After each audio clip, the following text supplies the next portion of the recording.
Removing concrete from drum interiors is vital for a good mix, reducing stress on the mixer, assuring that we have an accurate slump, and providing an unimpeded flow of products.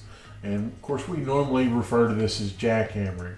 Now, we need to go over some procedures for jackhammering to make sure that we're safe. Technically, the interior of a concrete drum is a permit-required confined space. However, OSHA has granted us a reclassification if we follow the safety rules that they've outlined. And I'd like to list those for you now.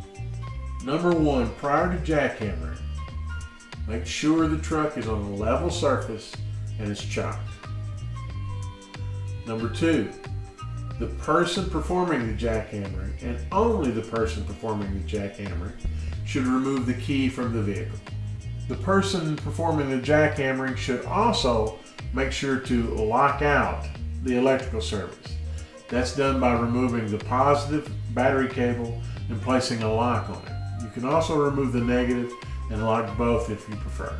The cable should be set so that no chance of grounding can occur, and also the lockout key should be kept with the person jackhammering. Both hatchways on the mixer need to be removed.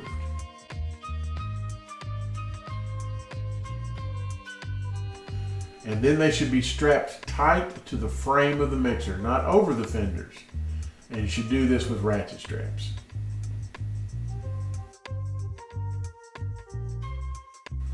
A ventilation fan needs to be installed in the cone of the mixer.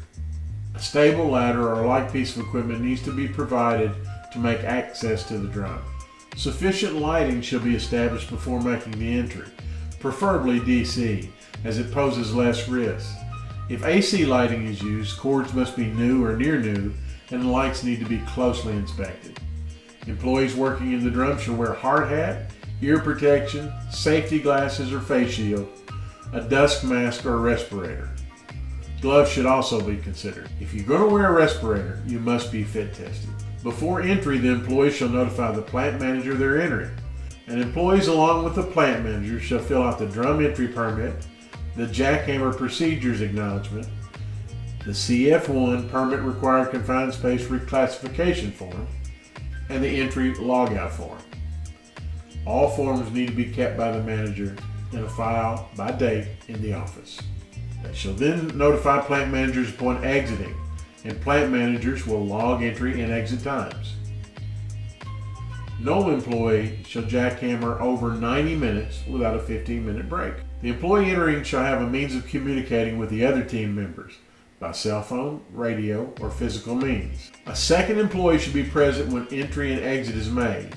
Now, this employee doesn't have to remain in contact with the person doing the jackhammering or stay exactly at the vehicle, but they must be close enough to hear the jackhammering and check on an employee when the hammering stops. You should never jackhammer product any higher than your shoulder level.